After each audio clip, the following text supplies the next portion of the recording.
and Tim, I just want everybody, I just want this to be a team. That's my goal. I want everybody to move. He's constantly bringing up the past. But the past isn't, they're gone. Your people you had problems with, they're gone. That's in the past. That was before me. Yeah. Your goal is to not have a problem with me. Right. This is not about that. This is about what happened Tuesday. That's all this is about. So I'm like, we can move forward. Excellent. Friday I talked to the guys because they had a table over here where Tim sat and then Mitch sat, and then they had another table way over here where the other three sat, and I'm like, we're moving the table together. Yeah, because at one point it was Renee. Well, that's COVID too. Part of it was right. But then I want everybody to be together. Yeah, you might as well there's no reason you don't have to be separate anymore. Just sit at the same damn table. That's what we did. I mean, we put a table together, so it's still big enough for the guys. Yeah, right. You put the one old table and then the plastic table with it. Yeah. All right. So that makes a lot of sense. Okay. We'll be fine. All right, sir. All right. I'm going home. You should go home. All right.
Good night. I'm safe here by myself, right?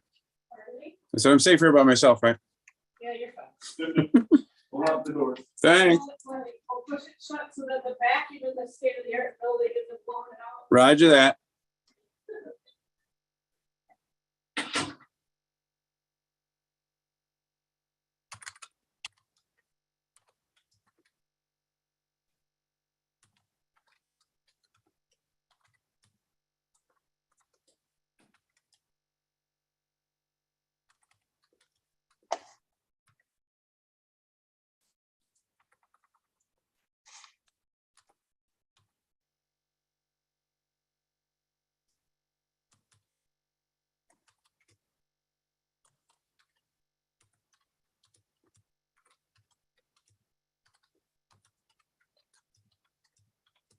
Primarily that corner, but they want the additional land for commercial. Commercial buyers who are interested in hooking on. What's going to be the interest? Good afternoon.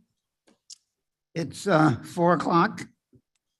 I'm Dale Berman, the temporary chairman of the Stormwater Management Planning Committee for Kane County, and I'm calling it to order at 4 o'clock on Tuesday, April 12th, 2022. And we'll open with a roll call. Rowley, Here. Beck, Burns, Present.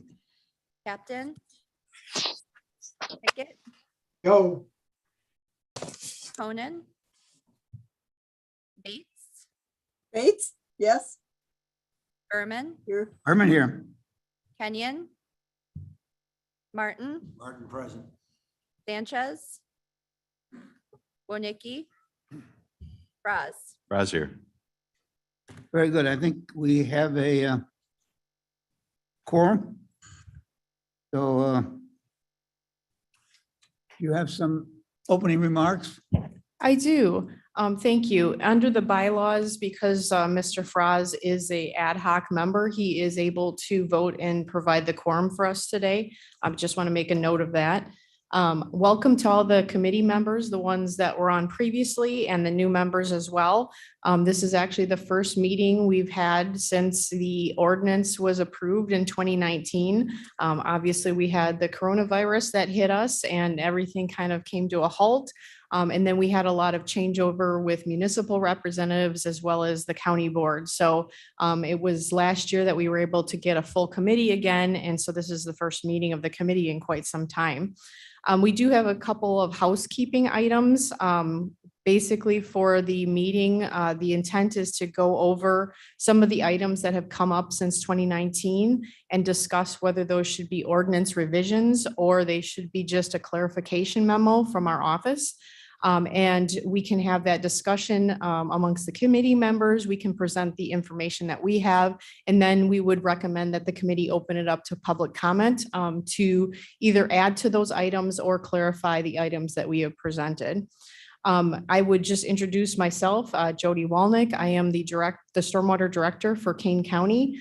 We also have Ann Wilford here as well. She does floodplain management for the county, as well as serving as the administrator for unincorporated Kane County permitting.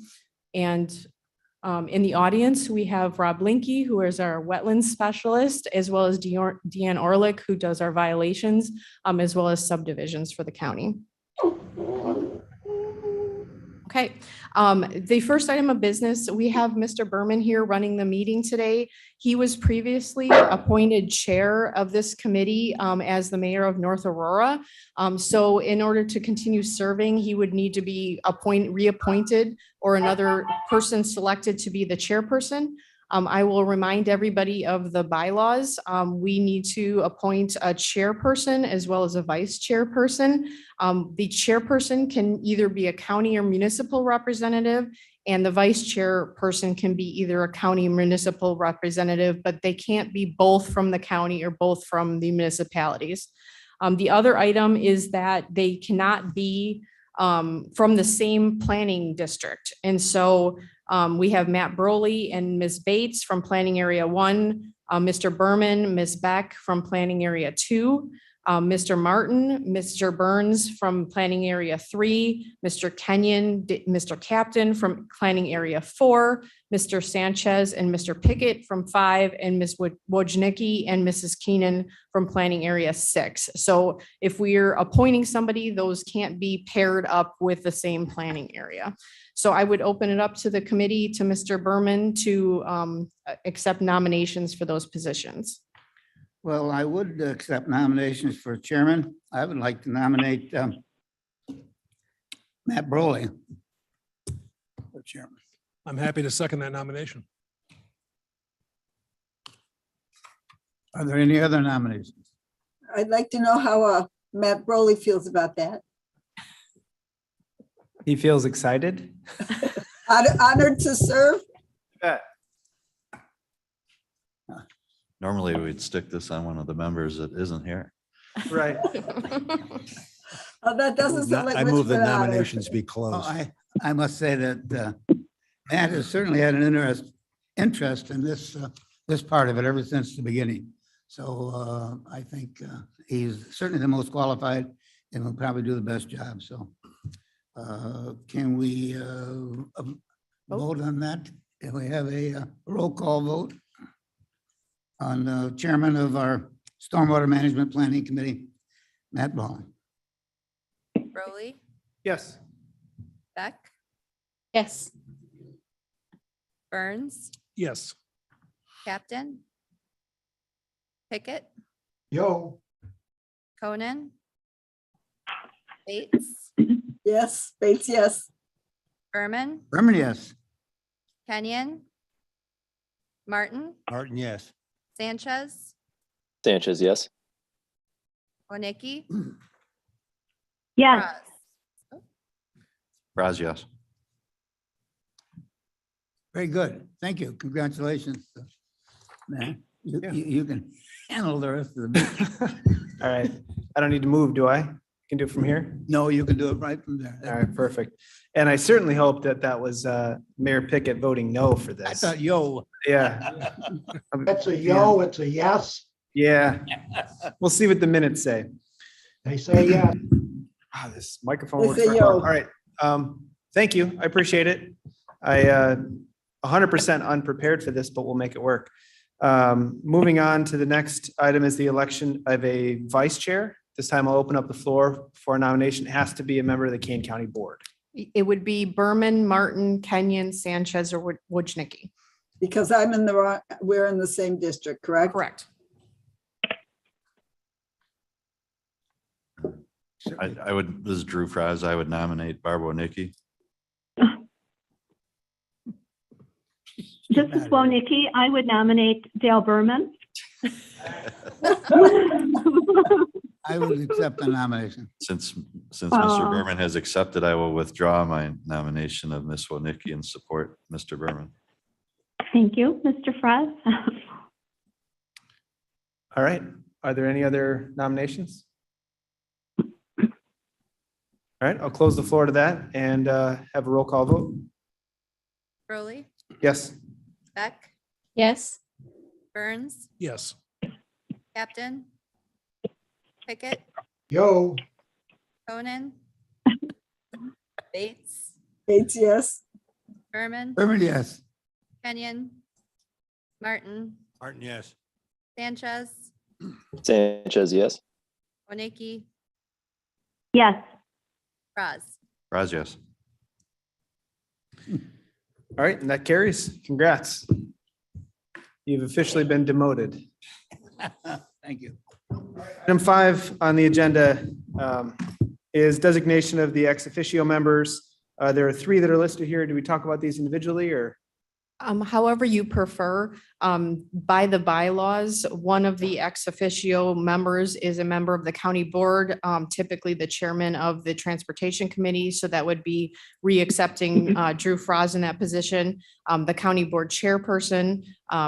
And then the municipal representative was previously the deputy mayor of the city of Aurora, who is no longer in that position. And so we would accept any nominations for that, or they can be provided to our office and we can bring them that nomination to a future meeting.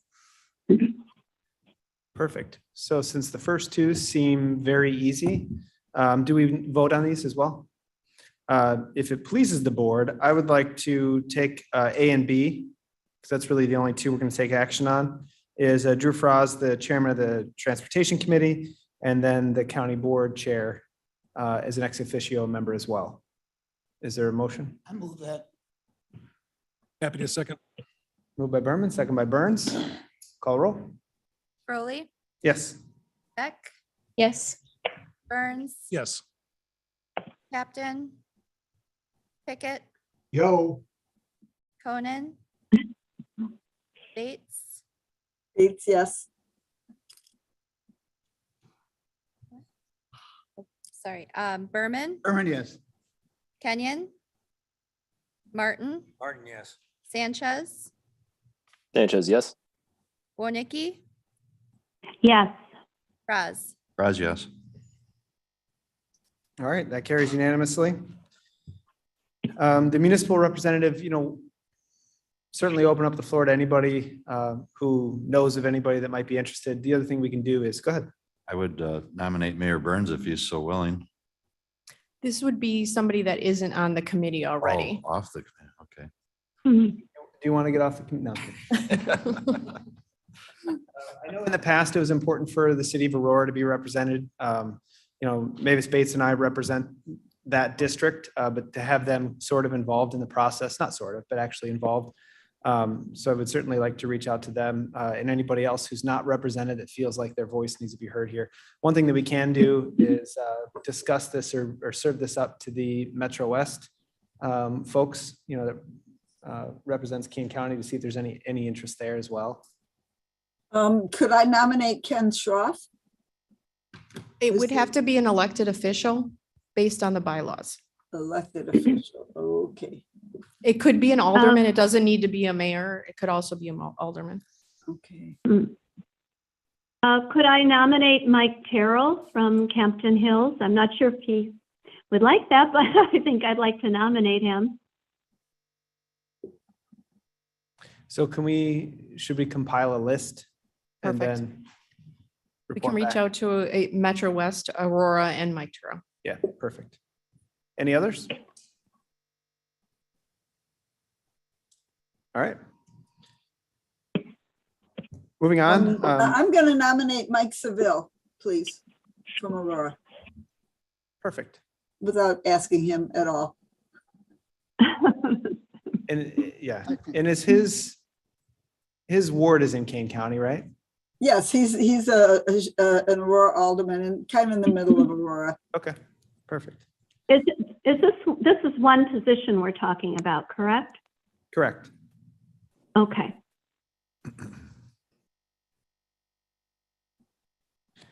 And again, if there's any others between now and the next meeting, certainly pass that along to Jody and we can add that on to our discussions for the next meeting. All right, item 6 this evening, or this afternoon, is the approval of the minutes from June 11th of 2019 and July 14th of 2020. I'm sure you remember it well. Praz moves. Berman second. Any further discussion? All right, call the roll. Broley, Yes. Beck, Yes. Burns, Yes. Captain, Pickett, yo, Conan, Bates, Abstain. I don't think I was on the board. I wasn't either. I was questioning that just now. Berman, Berman, yes. Kenyon, Martin, Martin, yes. Sanchez, Sanchez, yes. Bonicki, Yes. Praz. Praz, yes. All right, and that carries. Thank you. Item 7 today is to set a meeting schedule going forward. Jody, did you have a? Yeah, I just wanted to make a comment on that and open it up to discussion. We originally polled the committee 4 or 5 years ago on what worked best for everyone. It's a bit of a challenge having a mixed municipal and county committee because of the fact that most of the municipal meetings are in the evening and then the county meetings are in the mornings. And so we picked the 4 o'clock after the county board meeting quite a bit ago when a lot of people that are here today weren't on this committee. So we can do another doodle type poll to see what works for everybody, or we can continue on with the second Tuesday at 4 o'clock if that works better. I think now that we have the ability to do Zoom, that probably helps out with people's schedule, not having to drive all the way here to Geneva if you want to attend the meeting virtually. So I just open it up for discussion and see what everybody thinks about that. Fraz speaking, my thoughts are, I do like the late afternoon, but I'm just wondering if we could piggyback it on something else, like before committee of the whole or something along those lines. I'm thinking in terms like Mr. Caius, we were all at a meeting here this morning and went till noon. And if you live up in Algonquin, it's almost a 3-hour commitment to drive home and come back, or else you got to spend the afternoon. He's not on the. I'm not on the Nice as committee. that is in lovely Geneva. Mr. Caius isn't on the. Well, I know, I'm just saying any board member or anybody that might be on this, it's just, Sanchez. just because it's the same day as the county board, if the county board meeting ends at 11:30 and this meeting's at 4, there's really not a whole lot of benefit. But I just like piggybacking meetings if it's going to be a late afternoon. I'm pretty flexible. As am I. I like Drew's I think your idea. idea is very good. Yes, I do too. I do too. Piggyback We don't on have the- a committee of the whole meeting, but that's Committee all of the right. That's true. Go ahead, Mavis. Yeah, piggyback on the committee of the whole. That sounds like a good idea. And that's the, Committee of the whole is Fourth. usually at 4 Fourth. o'clock, so we could do like 2:30 or something like that, or What's- 3. Forest Preserve, Fourth, finance, is it? too? right. Oh, and then count. then that might So not that's on the work. 4th Tuesday of the month. They already have 2 o'clock taken then. What? Committee, Forest Preserve Finance, correct? Yeah. Sorry about that. Well, that's 2. I thought you said after the cow.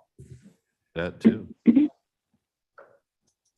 I hate to, why don't we just leave it like it is?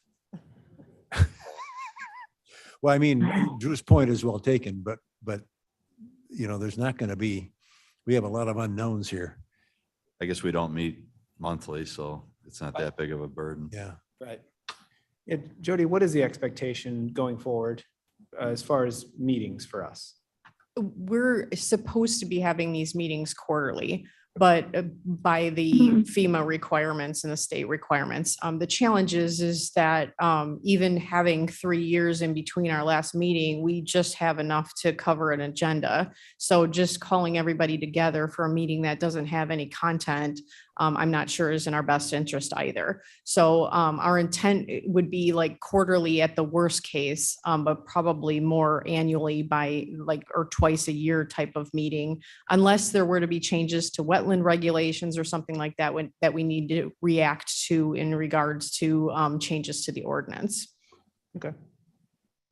I would also just mention on the piggybacking thing, we do have 6 municipal members. And so the challenge is if your cow meeting goes long, we have other people, half of the committee that's waiting around for the county's meeting to finish. What did you say about the FEMA requirement? How many meetings? It's supposed to be quarterly. Can we hold, I'm searching for the words if somebody can come up with it, hold a meeting by acclamation? To be determined. And endorse things to date and continue on without actually being, I mean, do we meet the, I don't want to have a useless meeting for anybody is my point. And if we don't need it, is there a way procedurally that we can comply with the FEMA regulations? Potentially, yes. And I would say it's a state requirement, right? Not FEMA, the quarterly meetings. Yeah, I believe it's a state requirement. We could also, in all fairness, from the meetings that we have, we don't require a quorum or a vote for all 4 of those meetings every year. So we could have like more educational based or update based meetings that would be perhaps even more convenient to attend remotely. Yeah. So, and maybe better attended by the public too, if we, you know, They could be flood attended, awareness they could or, be attended by the staff and the chairman. there you go. Or in open on Zoom and YouTube, that if there were a PowerPoint presentation or something given or a webinar, that would give sufficient, you know, credit to having a meeting. So. Okay. What's the pleasure of the committee on date and time? For us speaking, I'm open anytime. I guess I was thinking it was gonna be a little more regular. So if it's gonna be, even if it's quarterly, the 4 o'clock, I think works for most people. Can we have it after our second Tuesday of the month county board meeting? Maybe like at 1 o'clock, something like that? I think the idea was to help, to work with the municipal people, that we'd have it later in the day. Okay, because they generally hold their meetings in the evening, but yeah, whatever works is fine.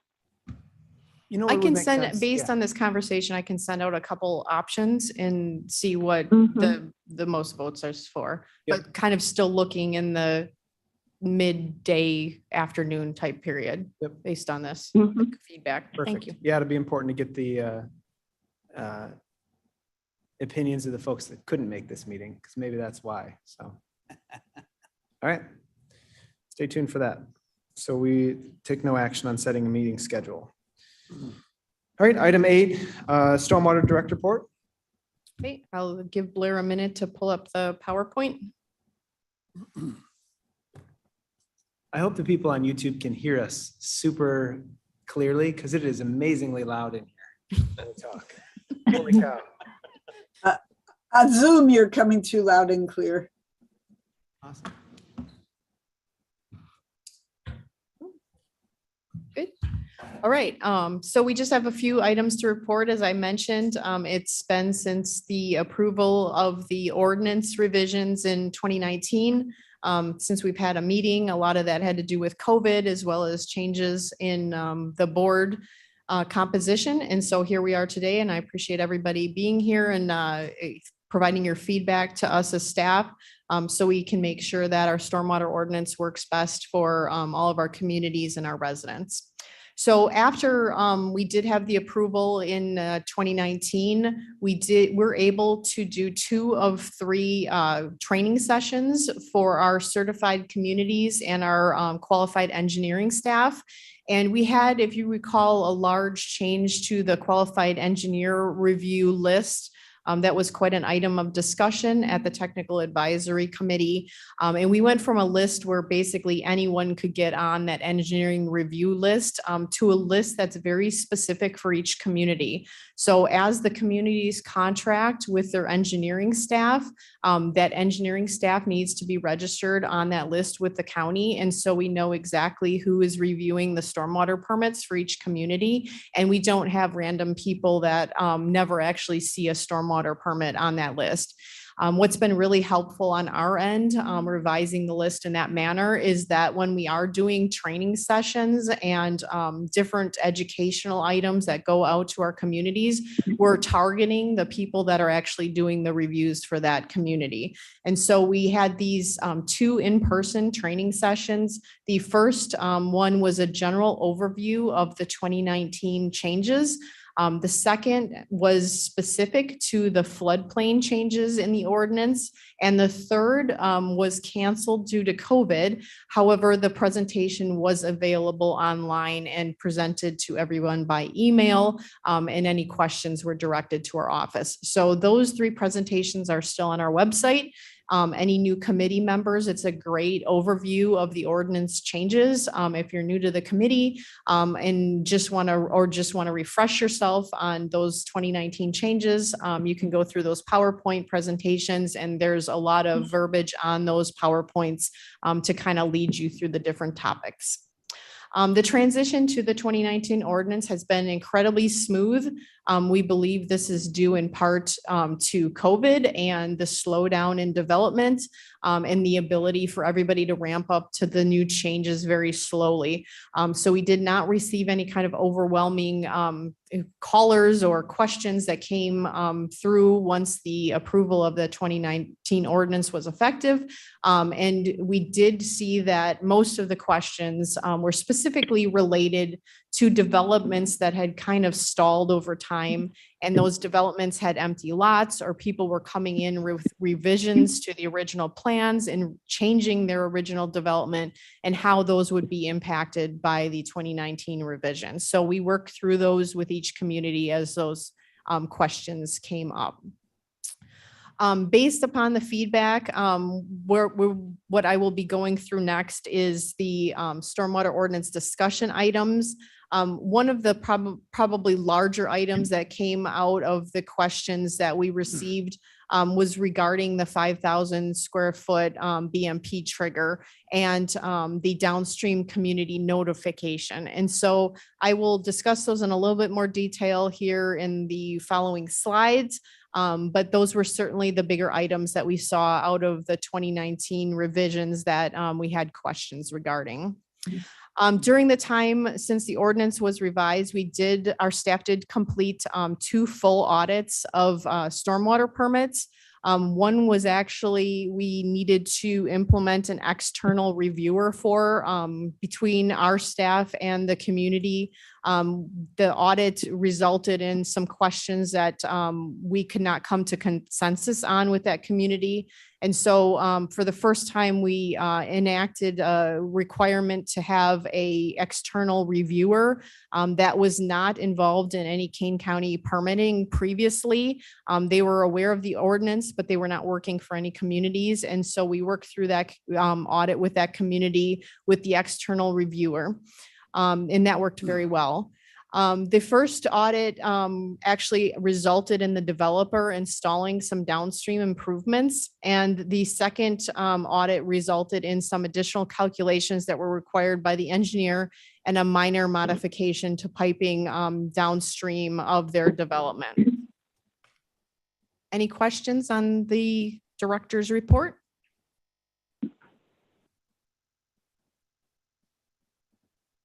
Okay. I will jump into the stormwater ordinance discussion items. And these, as I mentioned previously, are a list of items that we feel should be addressed in the stormwater ordinance. due to inconsistencies or items that have arose in the last 3 years that need to be rectified. The second portion of the slides are items we feel could be addressed with a clarification memo. And so I will go through all the items. And then at that point, I would suggest maybe we have some committee discussion if there's any questions, and then open it up to public comment. I know we have some people in the audience as well as online specifically that submitted some of these items. And so we'd like to get their feedback as well. And then we can go through the timeline that we go to from there. So the first item is, I believe, was an oversight in the 2002 ordinance, and somehow it never actually came up in the 20 years that that ordinance was effective. We have a variance process in the ordinance that allows, if there's specific conditions that are met by a development and not self-imposed, that a variance to various items of the ordinance can be requested. So under our wetland impact, you're allowed to ask for a variance, but we noted that that variance section does not include the buffer area. So it's kind of a funny thing because you could actually impact a wetland to avoid a buffer issue. And so instead of preserving the wetland and getting a variance on the buffer, our ordinance doesn't actually allow you the buffer variance. And so our recommendation in this section would be to add a buffer variance if you could not meet the buffer requirements in the ordinance, as opposed to the developer then impacting that wetland in order to make their development work.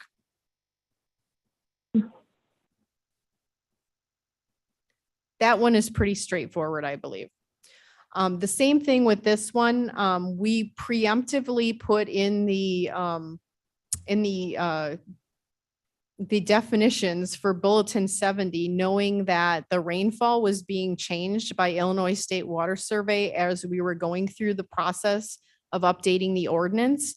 And we thought we were being very smart and wise in calling out the most recent version of Bulletin 70, only to our surprise, they ended up renaming Bulletin 70 to 75.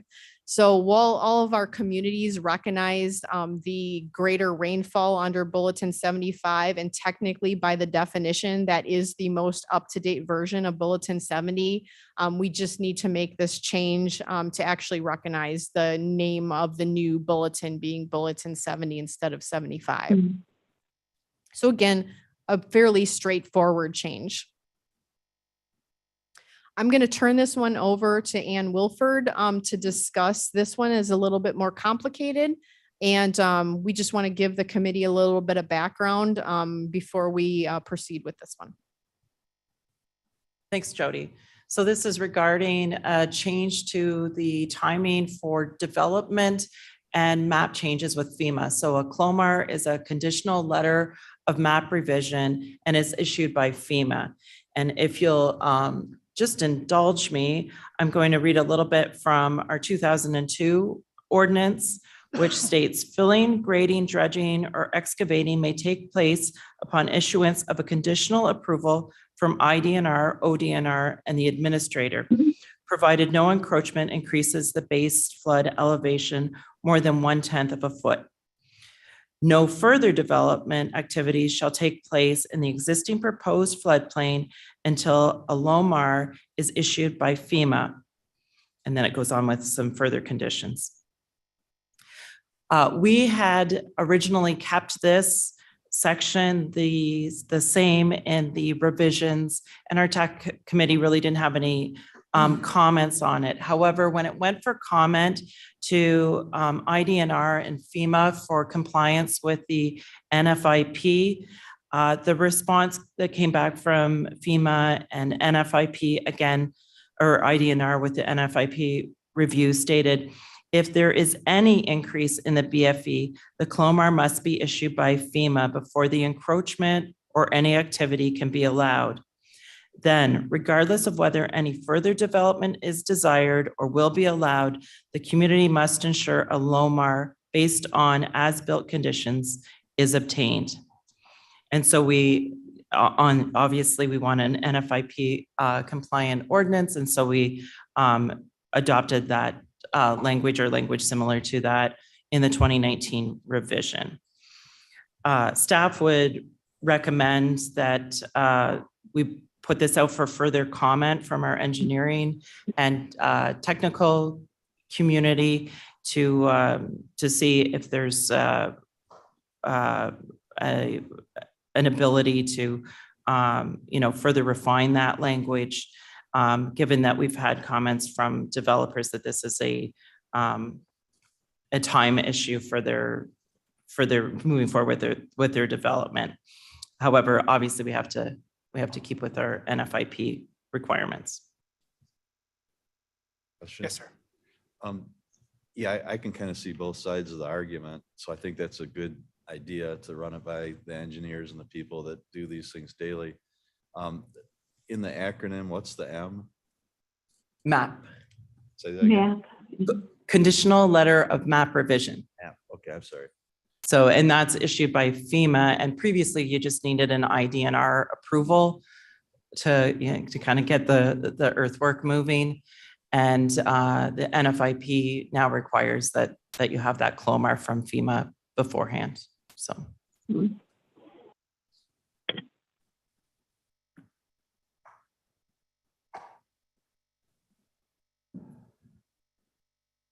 Did you have building protection, Stan?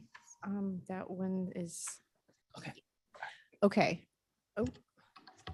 So this, from this point on, our recommendation to the committee would be these items would be included in a clarification memo as opposed to the previous 3 items that were ordinance changes.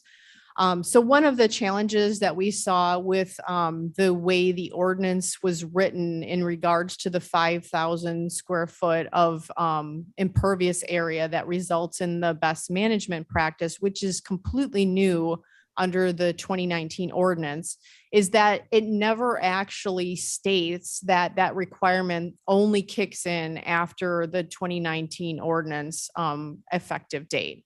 So there were questions from communities, because if you read the ordinance word for word, you could go all the way back to 2002 and enforce that section. But obviously the section didn't exist in 2002, so we aren't able to enforce something that didn't come into play until 2019. So we believe that with the information that is in the ordinance, it is unclear enough that wasn't intended to come into play until after the effective date of 2019. And so we would recommend for that clarification, a memo go out so we make sure that everyone is not applying that for impervious surface that was created prior to 2019.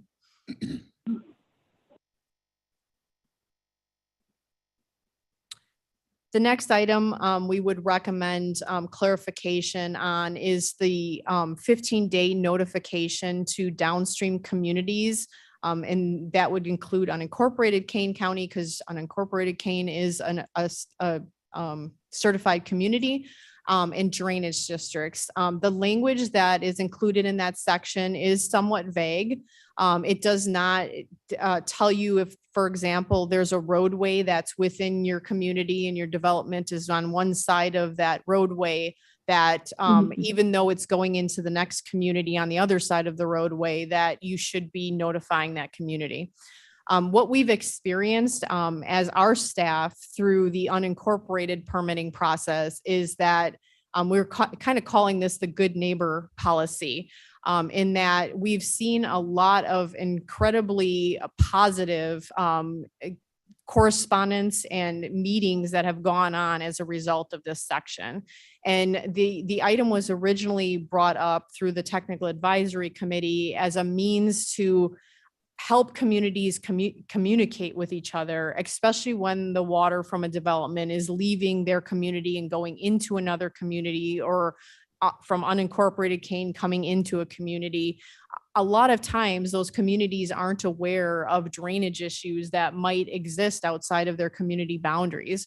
And so our staff has really experienced a positive impact of this section, specifically with some of our larger communities. And we've identified issues with those communities that we wouldn't have known of had we not identified that and provided them with that paperwork regarding a development that was coming in just adjacent to their community. So to clarify that section, our recommendation would be, and to also, to continue to get the word out, that we want to be good neighbors to our adjacent communities, and we want to make them aware. And if there's anything that can be done in a development to assist adjacent community rectify a drainage issue in that community, we want to be good neighbors in that regard. So we'd like to include that as part of the clarification memo that goes out to our certified communities. Turn it back over to Anne for the building protection standards. Thank you, Jody. So we've had several questions from communities regarding the requirements for adjacent to the floodplain. This is a new provision provided in 2019. We've received very good feedback from floodplain managers throughout the state regarding this. We're one of the few communities that regulates rising floodwaters via building protection standards outside of the floodplain. So that's a positive that we've seen from this addition. The confusion actually comes in a conflict between our building protection standards and our ordinance and the Illinois Residential Code. And so we recommend a memo to clear that up. And I've just included some pictures here where you see 3 different types of construction. And so the building protection standard, if you're adjacent to the floodplain, for any floodplain that's not the Fox River is an extra foot of protection. But if you're adjacent to the floodplain, your lowest opening should be 2 feet above that base flood elevation. And so you can see for the crawl space construction and the slab on grade, that's clear cut and no conflict with the IRC. However, with a basement construction, we would look that your basement would need to be at a minimum 1/2 foot above the base flood elevation. And then the lowest opening, so the lowest opening where we can invite floodwaters in, our stormwater ordinance says needs to be 2 feet above. However, for fire egress, the Illinois Residential Code requires that you're 3 feet 8 inches above. So that that 2 foot lowest opening in the basement is not the guiding principle. It's 4 foot 2 inches. So you're 1/2 foot for your basement foundation, and then the 3 feet 8 inches for your fire egress. So it's just it's just a clarification that I recommend and staff recommends that we send out as a memo to the communities. I have a question, please. Yeah. So previously, looking at the top diagram there of the house. Yep. Previously, the lowest opening was considered the sill of the basement window. Is that correct? Correct. And so now it's the basement floor. Well, it's still the basement window, but we have a provision for both your lowest floor and for your lowest opening. Okay, I don't understand what's the difference. So the lowest opening for the basement construction is the window, and the lowest floor is the basement floor. So I mean, I've received at least 4 or 5 comments about this from builders that I know that have had lots that were, developed and sold and considered buildable that suddenly were not, or they were expected to essentially build their house on top of the grade and fill up 6 or 7 feet. So it seems like one of these small things that, makes sense, but it really is a tough thing for a lot of lots to meet that requirement. So I'm just a little concerned about that being overly restrictive for a lot of lots, or could we have a grandfather, if somebody has a developed lot in a subdivision that was approved, does that still fall under this? It's my understanding that communities are using this as the guiding principle for any homes that have not been permitted. Yeah, so that would be my concern. If there's a developed, platted lot that suddenly, the owner of it, whether it's a developer or somebody else, all of a sudden has a lot that's virtually unbuildable, or they have to build a house with a grading plan that looks ridiculous. So I'm really concerned about Yeah. this. And it was a big change from what was standard in Kane County for many, many years. I guess that was my question. And what was the status quo prior to the 2019 ordinance? There was no standard for outside the floodplain. So there was no building protections for And can you outside. just highlight where this is applicable? It's not obviously every home in a subdivision, but how far away from the flood? So it's defined, adjacent to is defined by the vertical distance. So once you are 2 feet higher than the base flood elevation, you're considered outside the floodplain. Got it. So if you're on a low side of a development, a half a mile away, let's say, not that far, but you know what I'm saying? Are you still subject to that?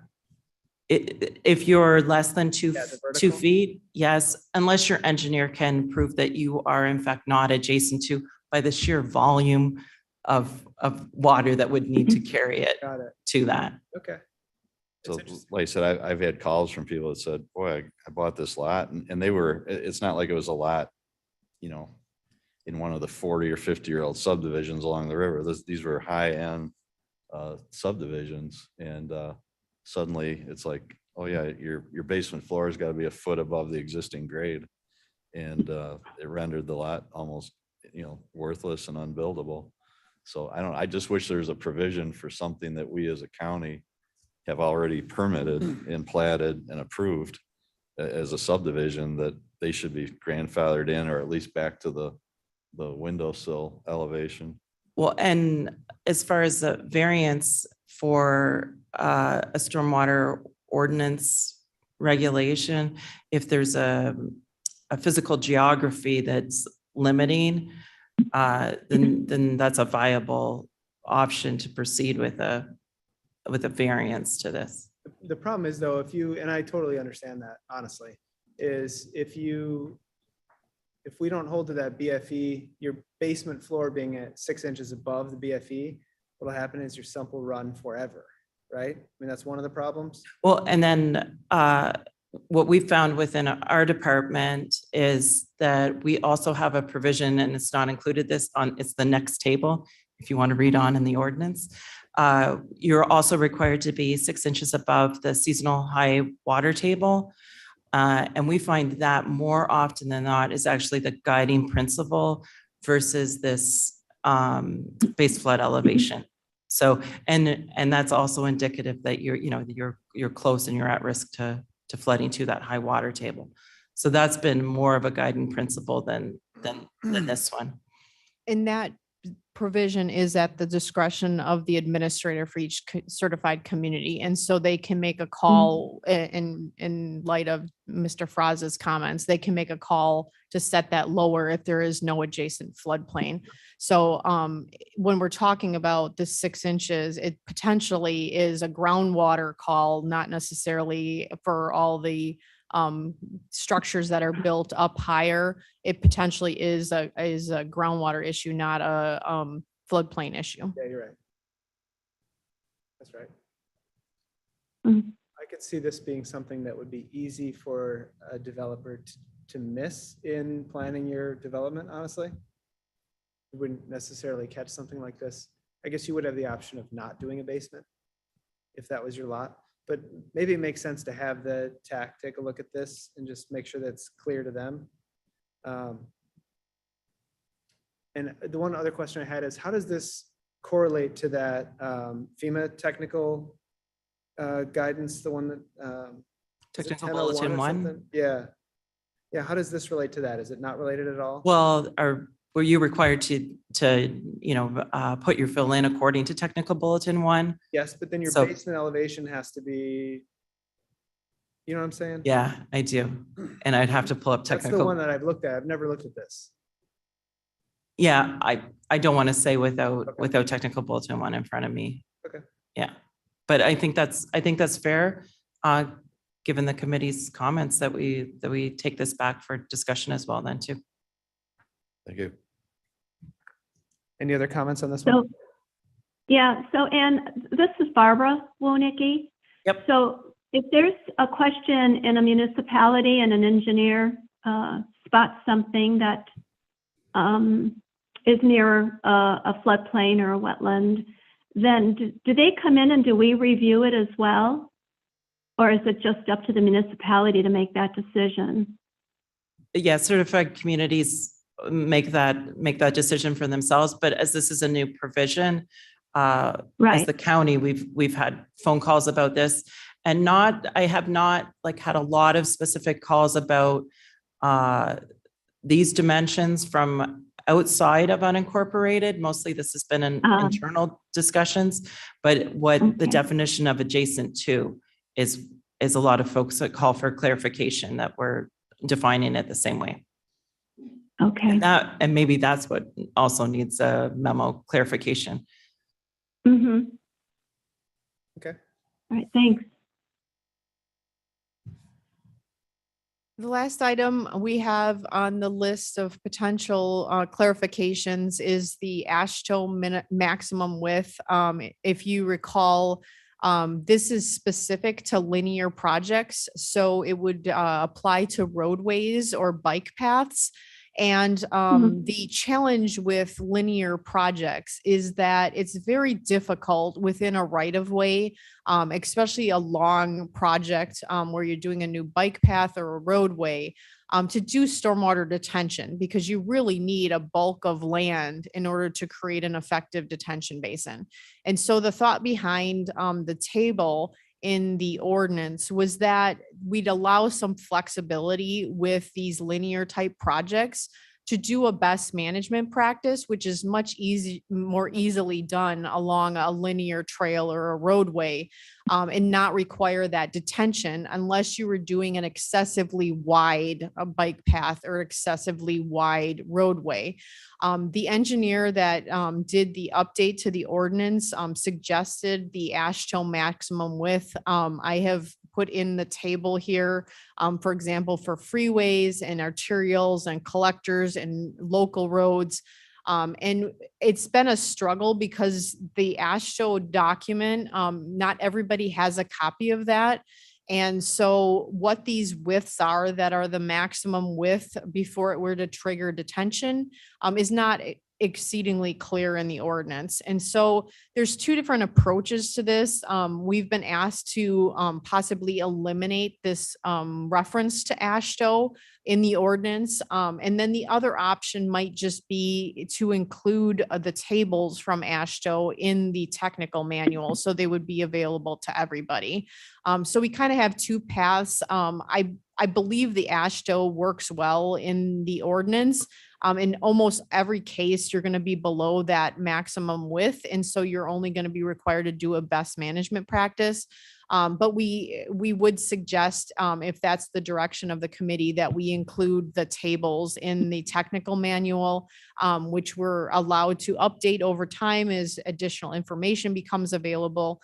So we did leave that as a kind of working document. So we would be able to easily add this into that document.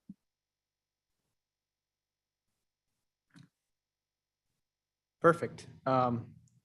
If you do, and I don't know if you plan on discussing this with the TAC, I'd be curious to see, because I didn't do a whole lot of roadway projects, just to see what their preference would be, or the chair of the committee. But any other comments from the committee?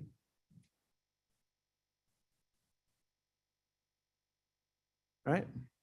I would just clarify too, that we're going to be focusing our comments and requests on the certified engineering list and the certified communities.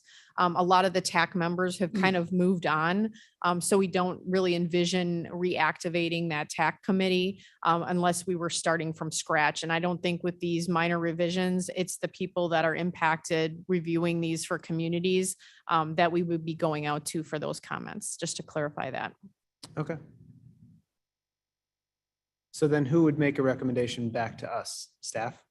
Correct. And I can go through that slide, but definitely want to get any comments from the public on these items as well. Yep. So what we would suggest is that based on the feedback we get back here today, is that we research and draft any changes to the ordinance as well as that memo. Then we would review those changes with the certified communities and registered engineers for any feedback. We'd finalize those changes, and then there's quite an extensive process to get any of these ordinance changes adopted. They need to go out for a 45-day review. There needs to be a public hearing, and then it needs to go back through this committee, our county executive committee, and then our county board to actually adopt those changes. Okay. Not to be a pain on this, but just kind of wanted to see what staff and the committee feels. I totally understand going to the certified communities and then, the certified engineers that review this stuff. But I feel like, and maybe correct me if I'm wrong, some of these requests came from the development side. It would be great to have either members from the TAC invited to that conversation, because I know some of those folks not only do,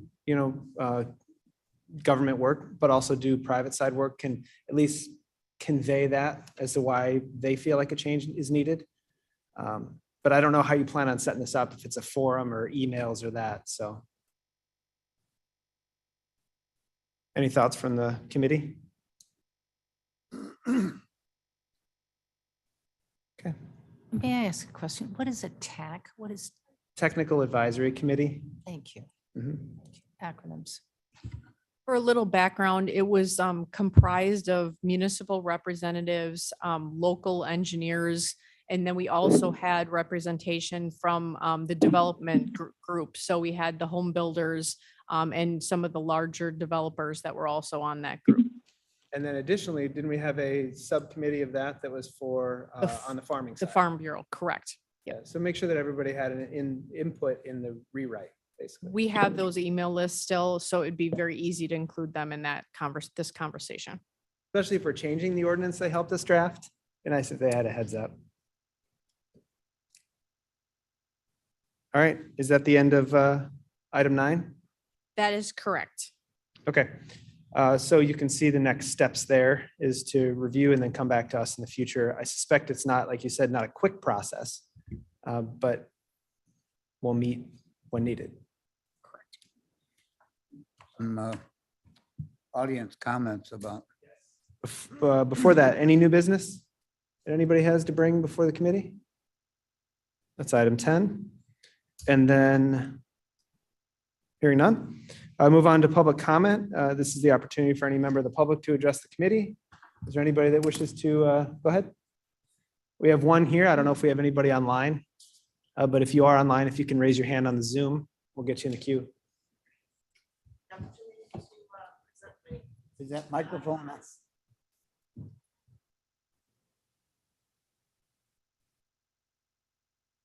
All right, thank you. Thank you for the opportunity to present my comments. The topic that I wanted to talk about a little bit was the. Real quick, can you state your name and firm? Certainly can. I am Diane Bocart. I work for Manhard Consulting Engineers in Lombard. And I do quite a bit of stormwater management throughout King County. The concern that I have with respect to the change that was made in the ordinance from allowing development to occur after OWR approval versus requiring a conditional letter of map revision before any mass grading would occur.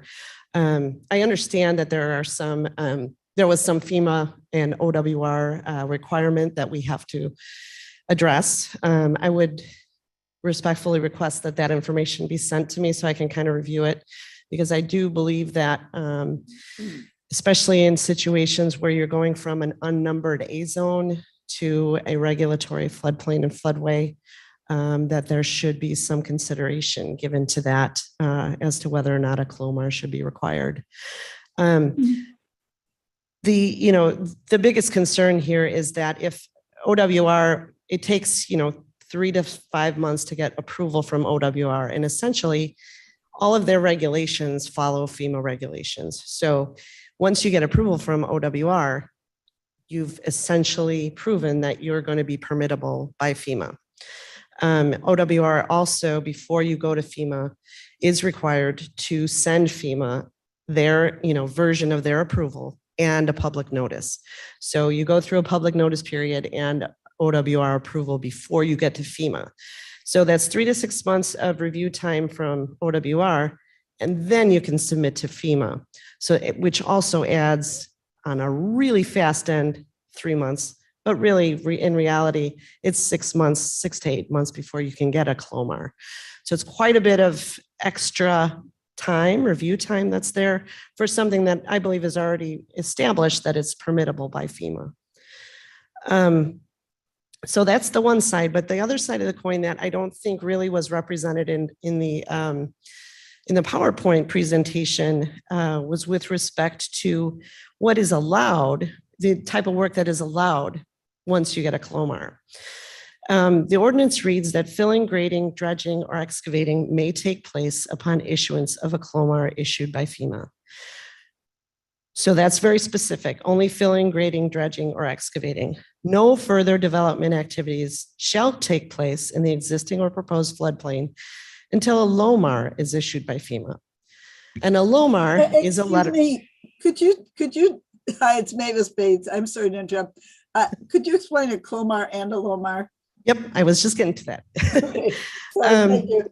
A CLOMAR is a conditional letter of map revision, and those are given by FEMA before things get constructed.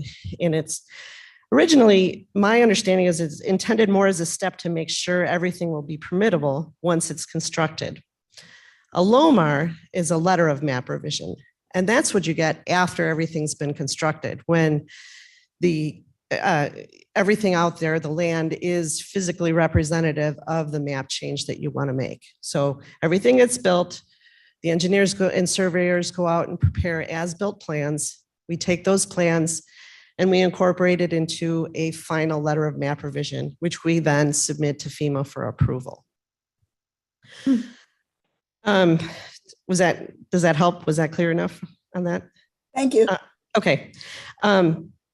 So my concern with the definition of development, it allows for, the ordinance currently allows for filling, grading, dredging, or excavating. But also development includes construction of culverts, roadways, utilities, and things of that nature, not necessarily buildings, but just the infrastructure that's required of a development. A lot of times these roadways and culverts are a part of the letter of map revision that we're making. So we can't submit for a letter of map revision until those culverts are put in place, until the roadways are put in place.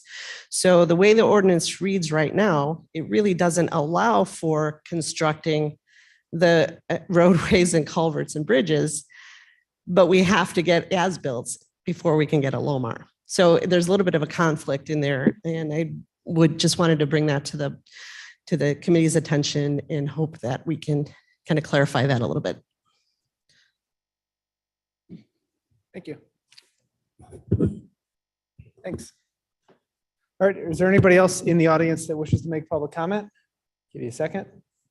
All right, perfect. Is there anybody on the Zoom? Was there public access to the Zoom? Is there anybody on Zoom that wishes to make comment? Mr. Millette. Thank you, Mr. Chair. I just wanted to, I'm Mike Millette, Director of Public Works for the Village of South Elgin. I just wanted to thank Jody and Rob especially. They did, and the GIS folks, they worked through on identifying ownership of the various stormwater management facilities and throughout the county. And then they worked with us and our local GIS folks to identify who owns which facilities, and that will be a great, tremendous help in us enforcing the ordinance. So just wanted to let the committee know that we out here are very appreciative of their efforts. All right. It's good to hear from you, Mike. Can't see you, but good to hear from you. Thank you, Mr. Chair. All right. Dale Berman has made a motion to adjourn. Is there a second? Rod seconds. Any further discussion?